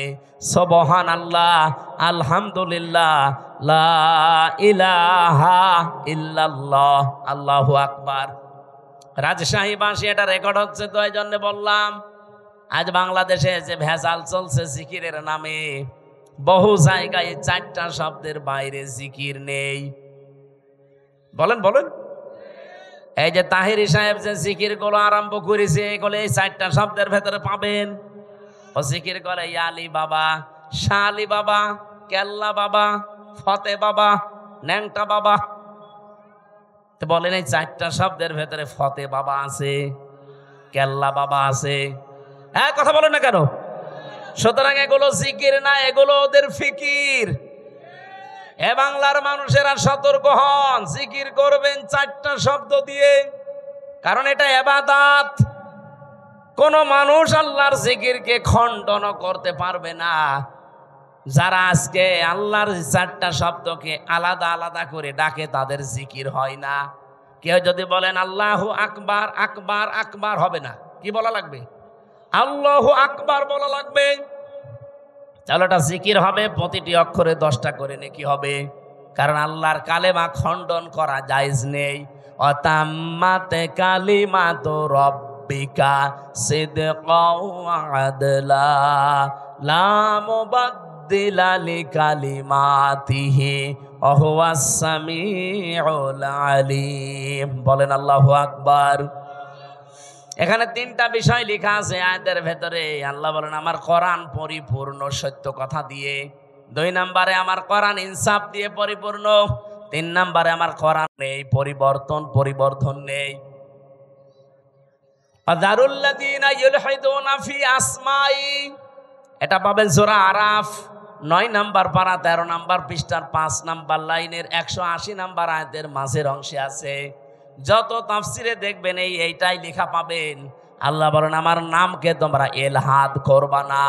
এলহাদ মানে বলেন বলেন, এলহাদ মানে পাল্টিয়ে ফেলা, এলহাদ মানে পরিবর্ধন করা, উলট পালট করে ডাকা। বাংলার মানুষেরা আল্লাহ যেহেতু এলহাদ করলে নিষেধ করেছেন, সুতরাং আজকে থেকে আমরা আর শুধু আকবার আকবার না, আল্লাহু আকবার জিকির করব। শুধু সুবহান সুবহান না, সুবহান আল্লাহ জিকির করব। শুধু আলহামদ আলহামদ না, আলহামদুলিল্লাহ বলবো। শুধু লাইলা লাইলা না, লা ইলাহা ইল্লাল্লাহ বলবো। এর বাইরে যদি কেউ জিকিরের কোনো শব্দ আবিষ্কার করেন, দলিল দেওয়া লাগবে। এই কথা বলছেন না কেন? বলেন বলেন। হ্যাঁ, আপনি সব সময় মুখে জারি রাখতে পারেন একটা শব্দ, সেটা হচ্ছে আস্তাগফিরুল্লাহ। আস্তাগফিরুল্লাহ সব সময় মুখে জারি রাখবেন। শুধু টয়লেটে আর স্বামী স্ত্রীর ব্যবহারের সময়, এই 2টা সময় বাদ দিয়ে সব সময় মুখে জারি রাখতে পারেন কি? আস্তাগফিরুল্লাহ। বলেন আস্তাগফিরুল্লাহ, আস্তাগফিরুল্লাহ। মনে যখনই আপনার আনমনা হয়ে যাবে, এই শব্দটা মুখে জারি রেখে দেবেন। বিশ্বনবী বলেন এটা যার জীবনে যত বেশি থাকবে, আমার আল্লাহ জান্নাতে তার নিয়ামত তত বেশি বৃদ্ধি করে দেবে। জান্নাতের খাজানা বলা হয় একটা শব্দকে, নাম হচ্ছে লা হাওলা ওয়ালা কুওয়াতা ইল্লা বিল্লাহ। এটাও পড়বেন, লা হাওলা ওয়ালা কুওয়াতা ইল্লা বিল্লাহ। যেটা আজকে আমার জিকিরের আলোচনা না, আমি টাচ দিলাম শুধু প্রথম শব্দের।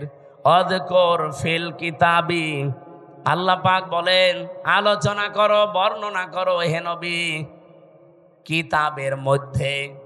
কিসের মধ্যে? কিতাব কাকে বলা হয়? এই পৃথিবীতে যত কিছু আপনি দেখতে পান, লাইব্রেরিতে যান, প্রত্যেকটা হচ্ছে কিতাবের ব্যাখ্যা। আল্লাহর ভাষায় এই দুনিয়াতে এখন একটাই কিতাব আছে, অথেন্টিক কিতাব, তার নাম কোরআন। তার নাম কি? এই জন্য আপনি এখানে দেখেন কিতাবের আগে আলিফ লাম দেওয়া আছে, অযকুর ফিল কিতাবি, নির্দিষ্ট করে আল্লাহ জানিয়েছেন কিতাব একটাই। তাছাড়া দুনিয়াতে যত কিছু আছে ওগুলো কিতাবের ব্যাখ্যা। এই জন্য আপনাকে কেউ যদি বলে আমি ইসলাম জানতে চাই, কোন কিতাব পড়লে আমি ইসলাম জানতে পারবো, আপনাকে কোরআন দেওয়া লাগবে। আপনি যদি বলেন না এই যে রবীন্দ্রনাথ ঠাকুরের কবিতা দিলাম, পাবে ইসলাম?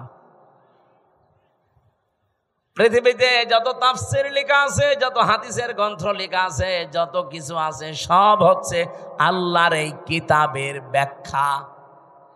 আপনি সূরা তাফসীরে ইতকানের ভেতরে দেখবেন এই কিতাবের নাম আমার আল্লাহ নিজে নামকরণ করেছেন 55টা। কোরআনের নাম কয়টা? বলেন বলেন। কোরআনের প্রথম নাম হচ্ছে আল কোরআন, 2 নাম্বার নাম হচ্ছে আল ফুরকান, 3 নাম্বার নাম হচ্ছে আল কিতাব, 4 নাম্বার নাম হচ্ছে আজ জিকির, 5 নাম্বার নাম হচ্ছে আত তানজিল। বলেন আল্লাহু আকবার। এজন্য কিতাবে একটাই। এই কিতাবের কাছে কেউ যদি না আসে কোনোদিন সে হেদায়েতের রাস্তা পাবে না। আহ্বান জানাচ্ছি যারা সেখানে আছেন, ফাইনা তাযাহাবুন ইন হুয়া ইল্লা যিকরুল লিল আলামিন। কোথায় যান? ফিরে আসেন। এ কোরআন কারীম এই পৃথিবীর মানবতার জন্য মহান আল্লাহর পক্ষ থেকে একটা উপদেশ। বলেন সুবহানাল্লাহ। আমি কিতাবের আরো ব্যাখ্যা করতে পারতাম, ওদিকে আর যেতে চাই না। আল্লাহ বলেন, আলোচনা করেন, বর্ণনা করেন এই কিতাবের ভেতরে। এই কিতাব মানে কোরআন শরীফের ভেতরে আল্লাহ যে বর্ণনা দিলেন, যার নাম এখানে প্রায় 27 জন নবীর নাম আমরা পেয়েছি, 25 জন আর 2 জন ইনডাইরেক্ট, সব মিলে 27 জন। এই 25 থেকে 27 জন নবীর ভেতরে অন্যতম 4 জন নবী, তার ভেতরে 1 নম্বরে হযরত ইব্রাহিম আলাইহিস সালাম। ইহুদিরা আজ যাকে ডাকে আব্রাহাম বলে, না, ওনার নাম ইব্রাহিম বা ইব্রাহাম, এতটুকু বলা যায়, আব্রাহাম বলা যাবে না, তাহলে অর্থ পাল্টিয়ে যাবে। ওরা গণতন্ত্রের জনক যাকে বলে, এই যে আব্রাহাম, ইব্রাহিম নবীর নামটা ইহুদিরা পাল্টিয়ে ডাকে আব্রাহাম বলে। এখানে 7টা কিরাত আমি পেয়েছি। এই 7 কিরাতের 2টা কিরাত আমি তেলাওয়াতের সময় করেছিলাম, শুনেছেন না? আযকুর ফিল কিতাবি ইব্রাহিম, আযকুর ফিল কিতাবি ইব্রাহিম। বলেন আল্লাহু আকবার। এটা তো আর ওইরকম মক্তবের ক্লাস চলছে না যে আপনাকে আমি কিরাতের উপরে ট্রেনিং দেব। রব্বুল আলামিন বলেন, আমার ইব্রাহিমের কথা আমি এই কোরআনে আলোচনা করেছি, হে নবী কেন জানেন? এবার আসেন।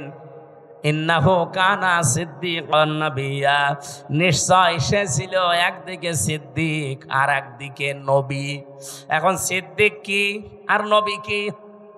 1 নম্বরে আমরা নবীর ব্যাখ্যা করি, তারপরে সিদ্দিক। নবী শব্দের বাংলা অর্থ হচ্ছে সংবাদ বাহক। এটা নাবা থেকে এসেছে। নাবা মানে ব্রেকিং নিউজ। এই যে টিভির নিচ দিয়ে আজকে ব্রেকিং নিউজ যাচ্ছে, আপনি এখন যে দেখেন রাত 10টা 1 মিনিটে ওসি প্রদীপ আর এসআই লিয়াকতের ফাঁসি হবে, এটা ব্রেকিং নিউজ যাচ্ছে। স্বৈরাচারের দোসর যারা ছিল 1628 জন, তার ভেতরে 2 জন, 2 জন না হলেও 1 জন তো মাস্ট বি ওসি প্রদীপ। আজকে আমার সাথে 3টা বছরই জেলে ছিল। আমি সেখানে বসতাম জেলারের সামনে, সোফারের সামনে, ওই শয়তান আমার পাশে বসতো। আমার এসে মাঝে মাঝে বলতো, হুজুর আমার কোনো দোষ নেই, সব বানানো। অথচ 204 জন মানুষকে ক্রস ফায়ারের নাটক করে হত্যা করেছে। সবচাইতে বেশি মানুষ ওই টেকনাফে, উখিয়া টেকনাফ ওই এলাকায় মানুষ হত্যা করার জন্য লাইসেন্স নিয়েছিল ওই স্বৈরাচারের কাছ থেকে, মাদকের নাম করে। ওই এলাকায় যেহেতু সবচাইতে বেশি একামতে দিনের মানুষ, কক্সবাজার চট্টগ্রামে এমনিতেই একামতে দিনের মানুষ বেশি। ওই কয়েক বছরের ভেতরে সবচাইতে বেশি মানুষ হত্যা করেছে শিবিরের। 204 জন মানুষ মেরেছে। এই ব্রেকিং নিউজটা আজকে যাচ্ছে। এখন ব্রেকিং নিউজ লিখতে কি লাগে? আপনি দেখেন ইংরেজি শব্দ যেহেতু নিউজ, নো কি NEWS লাগে না? আপনি একটা একটা করে শব্দের সাথে অর্থ মিলান।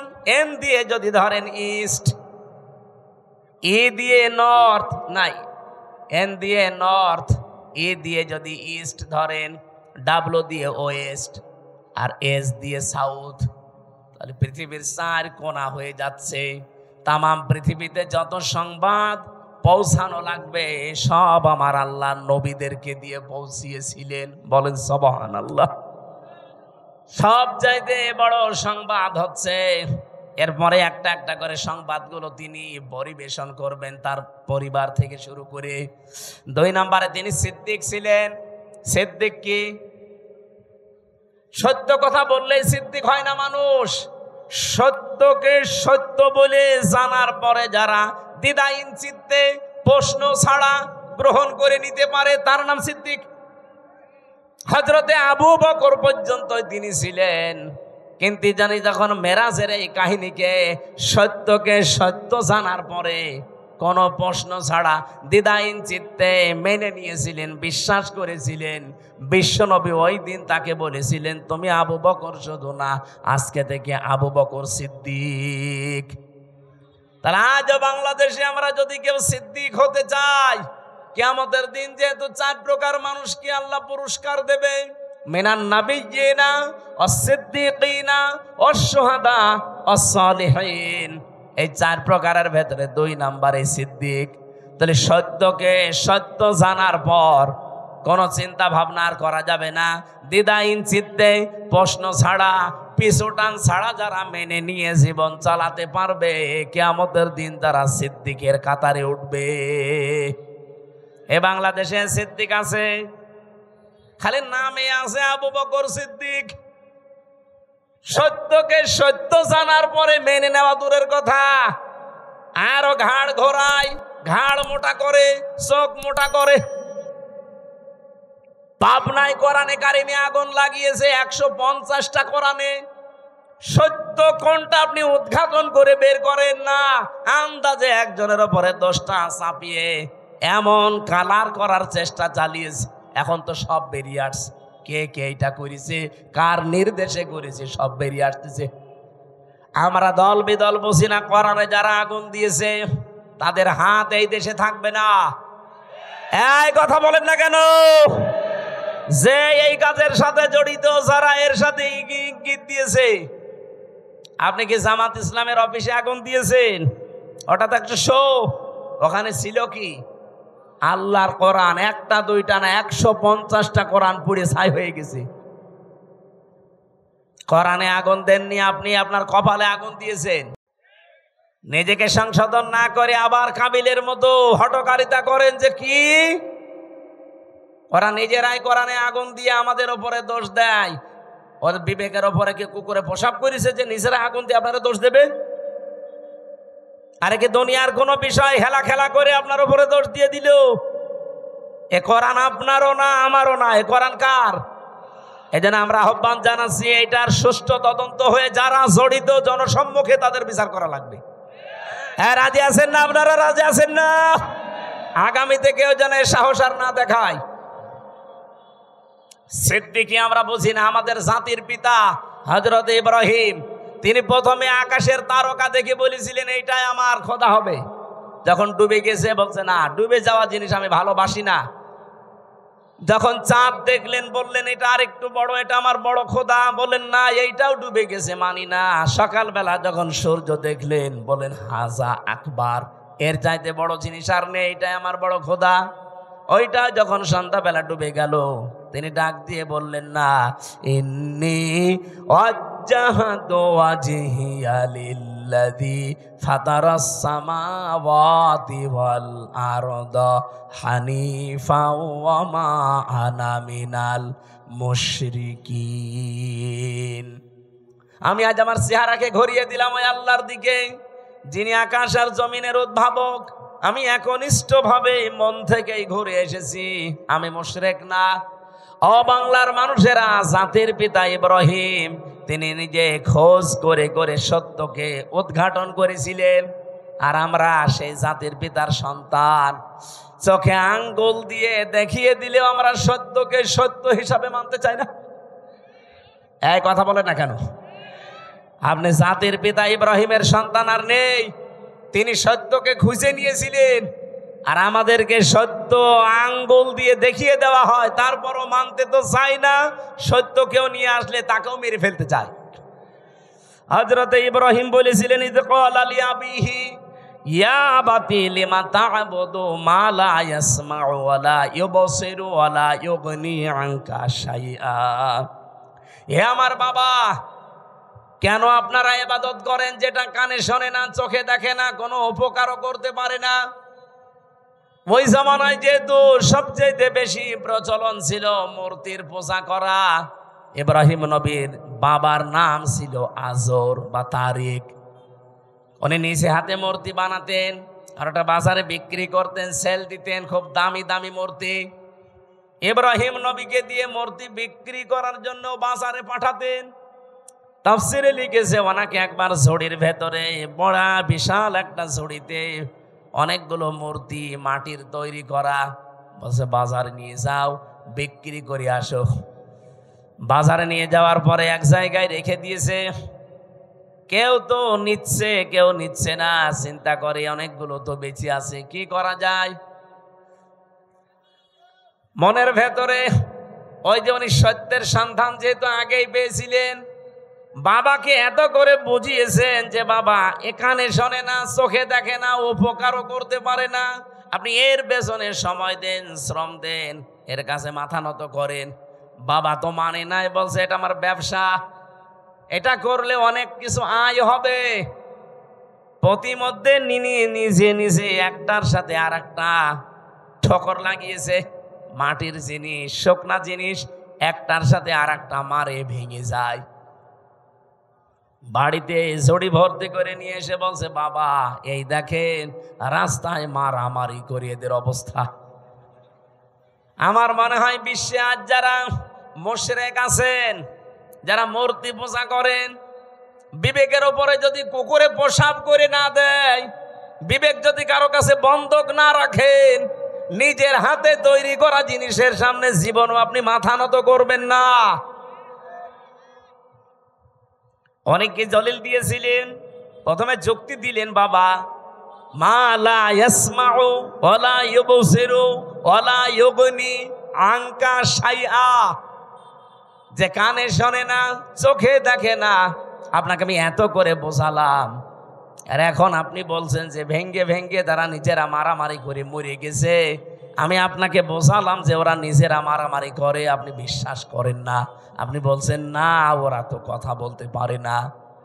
কথা যেহেতু বলতে পারে না, কানে শুনতে পারে না, বিপদে পড়লে আমারে বাঁচাতেও পারে না, তাহলে এর সামনে আপনি মাথা নত করেন কেন?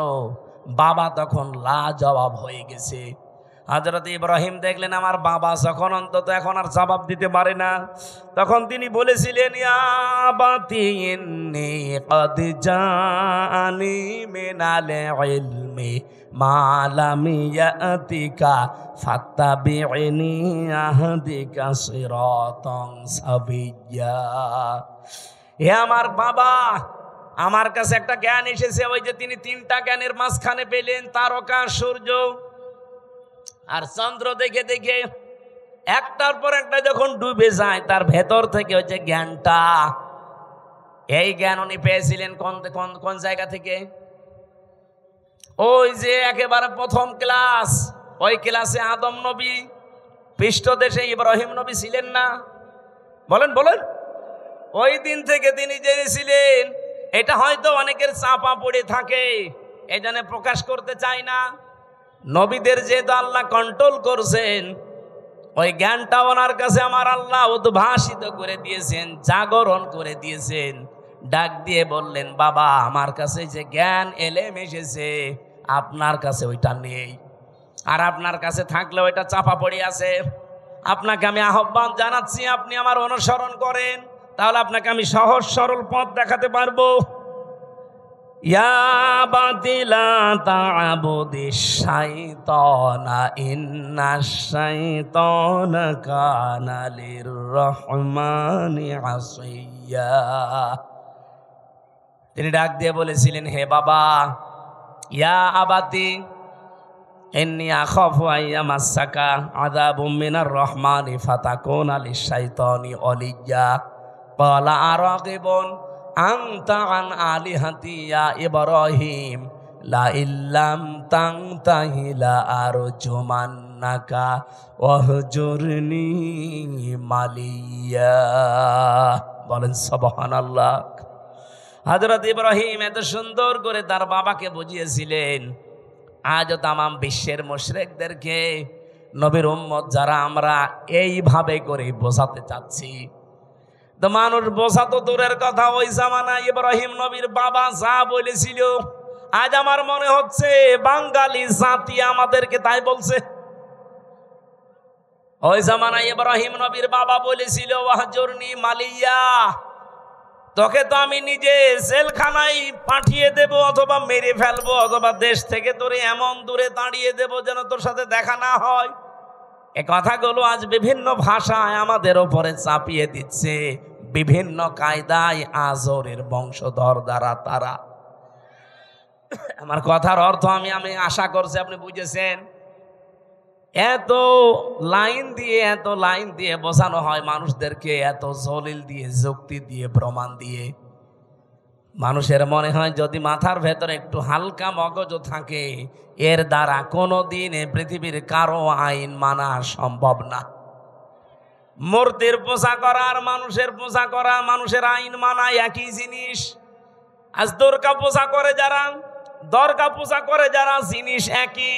ওরা দুর্গা বানিয়েছে, এরা দরগা বানিয়েছে। হিন্দুরা আজ দুর্গা পূজা চালাচ্ছে আর মুসলমানেরা দরগা পূজা চালাচ্ছে, জিনিস একই। কথা বলেন। সুতরাং আপনাদেরকে আমরা মুক্ত করতে চাই। আমাদের জাতির পিতা ইব্রাহিম আলাইহিস সালামকে বহু ভয় ওই সময় দেখিয়েছে। জাতির পিতা ইব্রাহিম নবী এবার দেখলেন, না, এরা আমাকে আর বাঁচতে দেবে না। আগুনে পর্যন্ত শেষ পর্যন্ত ফেলে দিয়েছে। ওখান থেকে মুক্ত হওয়ার পরে তিনি বলেছিলেন, আকালা ইন্নী যাহিবুন ইলা রাব্বি সায়াহদিন রাব্বি হাবলি মিনাস সালিহিন ফাবাশশারনাহু বিগুলামিন হালিম। হযরত ইব্রাহিম ওই দিন জাতির কাছ থেকে, বাবার কাছ থেকে মুখ ফিরিয়ে বললেন, আমি এমন এক আল্লাহর দিকে, রবের দিকে ধাবমান হলাম, এমন দিকে আমার মুখ চেহারা ফিরিয়ে দিলাম। আমি আশা করছি অতি শীঘ্রই তিনি আমাকে পথ দেখাবেন, হেদায়েত দিয়ে দেবেন, পথের সন্ধান দেবেন।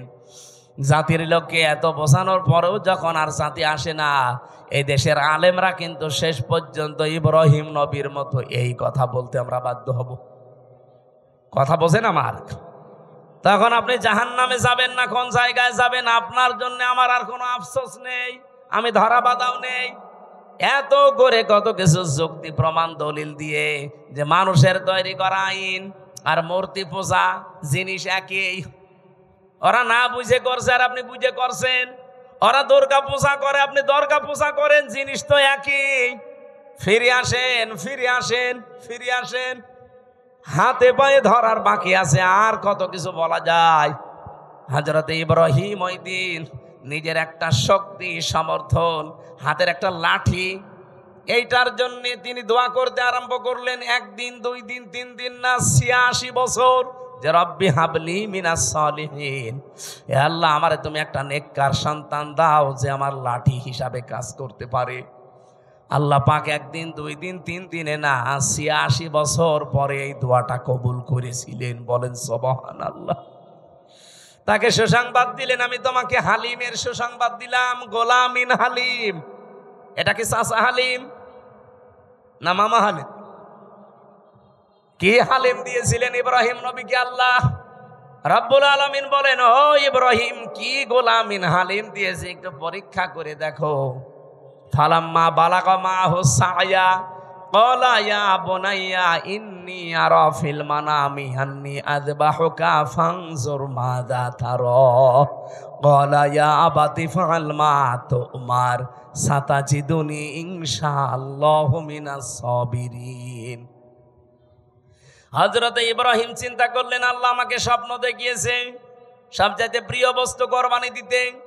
আমি তো এর আগে বহু দুম্বা কোরবানি দিলাম, একটাও কবুল হয়নি। আমি এখন ভেবে দেখি আমার কাছে সবচাইতে প্রিয় আমার সন্তানটা, কারণ ৮৬ বছর পরে এসেছে। ওনাকে জবাই দেওয়ার জন্য অনুমতি চাইলেন। প্রশ্ন আসতে পারে, বিধানটা কার? আরো জোরে বলেন। পালন করবে কে? একজন নবী। একজন নবী যেমন তেমন না। এই ২৫ জনের ভেতরে ৪ জন শ্রেষ্ঠ, তার ভেতরে ইব্রাহিম শ্রেষ্ঠ। তিনি আল্লাহর বিধান পালন করবেন। এই জায়গায় এতটুকু ১৩ বছরের সন্তানের কাছে অনুমতি নেওয়ার দরকার কি? এই জন্য অনুমতি নিয়েছিলেন। তিনি যে ৮৬ বছর দোয়া করলেন, আমি রব্বি হাবলি মিনাস সলিহিন চাই। আল্লাহ যে জবাবে বলেছিলেন গোলামিন হালিম, তোমাকে আমি সহনশীল ধৈর্যশীল সন্তানের সুসংবাদ দিলাম। কেমন হালিম দিয়েছে আজকে আমি দেখব। তিনি যখন বললেন আমি কি তোমাকে জবাই করতে দেখেছি, তোমার রায় বলো, উনি মনে করেছিলেন সন্তান মনে হয় দৌড় দেবে, কিন্তু না, এসে বলছে বাবা যা আদিষ্ট হয়েছেন আপনি পালন করেন, আপনি আমাকে ধৈর্যশীলদের মধ্যে পাবেন। ইব্রাহিম নবী এবার ১০০ ভাগ বিশ্বাস করে ফেলেছেন, আল্লাহ তুমি কি আমাকে গোলামিন হালিম যা দিয়েছো এটা তো ১০০ ভাগ কার্যকর। এ সন্তানের কথাবার্তার ধরন কি? তিনি ভাবাস কি সাতাজিদুনি ইনশাআল্লাহু মিনাস সাবির বলতে পারতেন, যে আমি ধৈর্যশীল। বলেন নাই, বলেছিলেন সাবিরিন। আমার মতো বহু ধৈর্যশীল দুনিয়ায় আছে, তাদের ভেতরে আমিও একজন। তার মানে আমি অহংকার করি না আল্লাহর বিধান পালন করতে পেরে। বলেন সুবহানাল্লাহ। রব্বুল আলামিন এবার জবাব দিলেন, ফালাম্মা আসলামা ওয়া তাল্লাহু লিল জাবিন। যখন দুইজনে এগ্রি হয়ে গেছে, আসলামা দ্বিবচন, দুইজনেই যখন রাজি আল্লাহর বিধান পালন করার জন্য, ইব্রাহিমও রাজি, ইসমাইলও রাজি, আতাল্লাহু লিল জাবিন, জবাই করার জন্য কায়ত করে ফেলেছেন। আমার আল্লাহ বলেন, অনাদাইনাহু আইয়া ইব্রাহিম। এবার আমি ডাক দিলাম ইব্রাহিম, না আমি চাই না যে সন্তান জবাই হয়ে যাক, এই জন্যই তো স্বপ্ন দেখিয়েছি। সন্তান জবাই হয়ে যাক এটা যদি চাইতাম তো স্বপ্ন দেখাতাম না, একবারেই বলতাম ছেলে জবাই করে ফেলো। স্বপ্নের মাধ্যমে যে দেখালাম যে এই এই এই প্রক্রিয়া করো, তার মানে সন্তান জবাই হয়ে যাক, এটা আমার উদ্দেশ্য না। আমার উদ্দেশ্য তোমার আমার হুকুম মানো কিনা। কোরবানি এসেছে ১ বছর পরে পরে। হযরত ইব্রাহিম থেকে সুন্নাত এইটা পালন করার জন্য, যে আল্লাহর বিধান সামনে যখন যেটা আসবে প্রশ্ন ছাড়া আমরা মানতে পারি কিনা। আমার কথা বোঝা গেছে কিনা? সামনে আল্লাহর বিধান যখন যেটা আসবে, যত কিছু হারাতে হয় হারাবেন। ইব্রাহিম নবীর মতো হাতে ছুরি নেওয়া লাগবে, ইসমাইল নবীর মতো গলা দিয়ে দেওয়া লাগবে। এই জন্য আল্লাহ আসলামা দ্বিবচন দিয়েছেন। এদেশে এখন যারা দায়িত্বে আছেন, এই ১৫ দিন পরে যে কোরবানি, এই কোরবানিতে আপনারা ইব্রাহিম নবীর ভূমিকা পালন করবেন। আর আমরা ১৮ কোটি জনগণ যদি গলাও দেওয়া লাগে ইসমাইল নবীর ভূমিকায় আসতে চাই। আগামী জুন মাসের ৬ বা ৭ তারিখে আল্লাহর এই বিধানটাকে সামনে যদি সত্যি পালন করা যায় এই বিধানের মতো, আমার মনে হচ্ছে ইসলামে দেশে কায়েম হয়ে যাবে ইনশাআল্লাহ। আমি কি বোঝাতে চেয়েছি আপনারা ঠিক বুঝে ফেলেছেন। আল্লাহ আমাদেরকে আয়াতগুলো এইভাবে অনুসরণ, আমাদের জাতির পিতা যেভাবে করেছিলেন করার তৌফিক দিন, আমিন। মা বোনদের জন্য বইটা নিয়েছেন, এ পর্যন্ত শেষ করে দিলাম। আল্লাহুম্মা আমিন। লা হাওলা ওয়ালা কুওয়াতা ইল্লা বিল্লাহিল আলিয়্যিল আযীম। রব্বুল আলামিন ১.৫ ঘন্টা ১ ঘন্টা ৪৫ মিনিট পর্যন্ত আমি কথা বললাম। যারা বসে আছে, ইব্রাহিম নবীর জীবন থেকে যেটা পাওয়ার হালকা আমরা পেয়েছি, জীবনে মেনে চলার তৌফিক দাও। আজকের মাহফিলের সওয়াবগুলো নবীজির রওজায় পৌঁছিয়ে দাও। যে যুবকগুলো এই মাহফিলের জন্য কাজ করছে, আল্লাহ এই যুবকদেরকে তুমি ওমরের মতো বানিয়ে দাও। মা বোনরা যারা এসেছে খাদিজার মতো বানাও। এদের পেটে যে সন্তানাদিগুলো আসে আল্লাহ তুমি এদেরকে হযরতে আলীর মতো ওসমানের মতো কবুল করে নাও। অনেক পরিবারে অশান্তি আছে, আল্লাহ স্বামী স্ত্রীর ভেতরে শান্তি দিয়ে দাও। এলাকায় মাটির নিচে যারা কবরে আছে কবরগুলো জান্নাতুল ফেরদাউস তৈরি করে দাও। রব্বুল আলামিন চেষ্টা চালিয়েছে কোরআনে কারিম থেকে সঠিক কথাগুলো তুলে ধরতে, শিক্ষা নেওয়ার জন্যে। কম বেশি আমরা যারা বুঝেছি আগামীর